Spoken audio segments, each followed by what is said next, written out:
Good afternoon, ladies and gentlemen. We did not do our typical morning update simply because it's Friday. It's the end of the week. Markets close. Markets is About to close. About to close, basically. Yeah. For me, the market closes at 1 p.m. EST on Friday. Everything from 1 this way, there's no more volume. So, market update and a little bit of a recap. Crazy ass week. Crazy week. Last night, did you stay up or no? I did. 1, 2, and 3. You should have 2 missed calls from me. I have like 20. And yeah, so last night, we're going to break everything down right now. Let's get right into it. So GBP CAD, we were anticipating for this trade yesterday after this beautiful left head, right shoulder, come back, retest this area of interest once again. Beautiful sell-off, didn't come back for a perfect entry how I wanted to, but the trade did end up happening. Another missed trade that we had.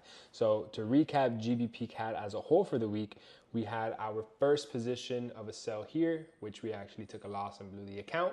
Secondly, this position here that we missed out, but everybody caught, trade went straight into take profit. And then the third trade, which was this trade right here to the downside. So technically, we were 3 for 3 on GBP CAD this week on biased. We were 0 for 3 on my end in execution. The majority of you guys are either 1 for 3 or 2 for 3 on GBP CAD. Moving next to Euro GBP. Early on into the week, we were anticipating for buys around this area down here, where we were expecting for Euro GBP to have a massive push to the upside. Once we had that break, then we were interested in a retest to then buy. And after this retest to buy, price actually had the retest, but not exactly how we wanted to. It happen a lot faster than we would anticipate, so we kind of missed out on the trade. Then we have the daily time frame where it has a massive left head, right shoulder, where we wanted a bigger daily retracement, never made it, so we made it to this high of a resistance here, and now price is going to potentially accumulate how it did previously, so we can have a break retest to the downside, which is right now, it has not happened. Next, which is AUD CAD, which is technically the only position that actually gave us some type of profit in the market, almost took us out completely early on into this week when we executed this trade.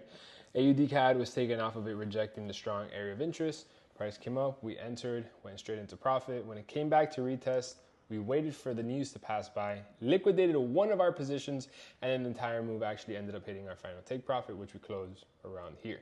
After that, throughout the whole entire week, AUD CAD did indeed continue having a massive push to the downside, which we did miss out on the majority of that move, but it's okay because we caught our original 1 to 2 risk to reward. And this is going to be a trade that we're going to be very heavily interested in next week.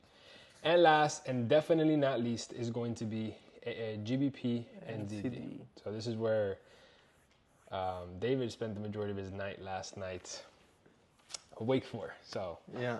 So first of all, the first position that we took was here. So we actually took this trade without anticipating inside the group. We made the profit, and then we withdrew those profits, putting the account back at the original account balance like if we never took it.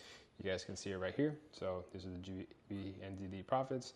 We withdrew it. The account is still exactly the same. And then last night, we were basically anticipating to take the exact same trade as this one right here. If you notice, same area of interest, same accumulation, same break, same retest, same retest. This right here, and I was explaining to David because he was like, bro, we have the entry signal. Why aren't we entering? Well, because that's not the type of engulfing that I want to have at this area.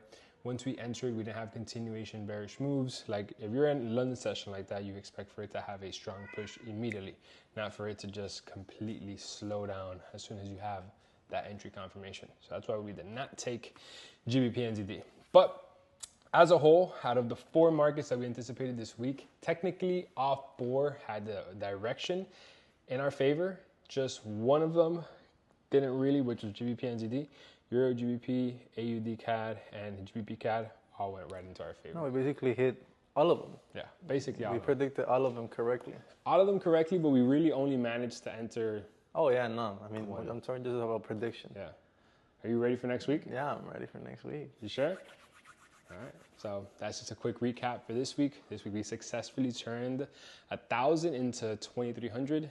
And the goal was $3,000. We're shy by $700, but that's okay. Next week will be to take these 2,300 to about. Yeah, what's the goal? Yeah, should be anywhere from like 5 to 7, something like that. So, yeah. See you guys next week.